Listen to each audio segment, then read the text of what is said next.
Hey, it's Jamie, and today we're rehashing Numbers 11 to 13. In today's passages, poor Moses is like mega suffering. He literally has the weight of the world on his shoulders, managing hundreds of thousands of Israelites. And so he finally asks God to either help him or kill him because he's absolutely at his wits' end. You've been there. I've been there, probably for different reasons than Moses, but I myself have asked God why he's keeping me around during intense suffering. I've even asked him to take me during really tough times. The Israelites, sick of eating manna, start hyper complaining that they need meat. And some even had the audacity to say that they would be better off in Egypt. Whoa! But this is when Moses breaks, and he asks God what he has done to deserve this, and pleads for help one way or the other. And God's like, Moses, baby, I got you. So the Lord tells Moses to grab 70 elder tribesmen and bring them to the tent.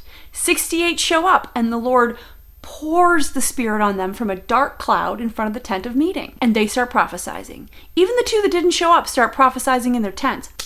Problem solved? Now the Lord also heard the Israelites' words about Egypt and the meat. So he then washes a ton of quail onto the shore and tells them that they're going to eat nothing but meat for a month. So take that, nana nana boo boo.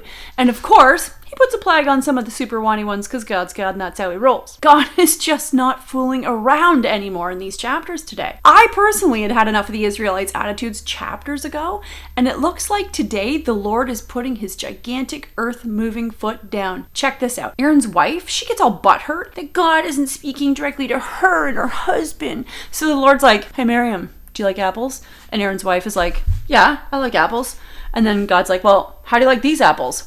And he plagues her with leprous skin. Now, he doesn't say the whole apple thing. I added that for effect, but he plagues her with leprous skin. Aaron begs Moses to fix it. So Moses prays to the Lord, and the Lord agrees to heal her after 7 days, just to set an example for the other whiners. Now, one thing I did want to look up out of today's passages for further explanation, the word prophesies. Did these 70 men just start predicting the future? And how is that solving Moses' problems? I didn't get it. It's kind of how I took the word. It meant to me that these men were suddenly prophetic in their predictions, but I was wrong. And I wanted to clarify in case anyone else was unsure of the meaning, especially in this story. In this instance, prophesying means that the elders were speaking under the power of the Holy Spirit and were not necessarily predicting future events or giving moral exhortations. The elders may have spoken about God's truth, declared his will, or praised him in a way that was divinely inspired. No crystal ball with a direct line to heaven type deal, like I imagined it was. Rather, in this story today, it means it's the power to lead under God's command. Makes sense why problem solved for Moses when he got these 70 guys. Did you get anything from today's assignment? I would love to hear it. I would love for you to throw it in the comments. I really didn't get a lesson today other than stop whining.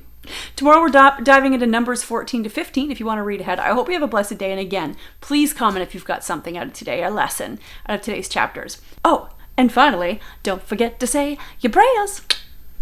A little wink there for you. This is the Bible in a Year theme song.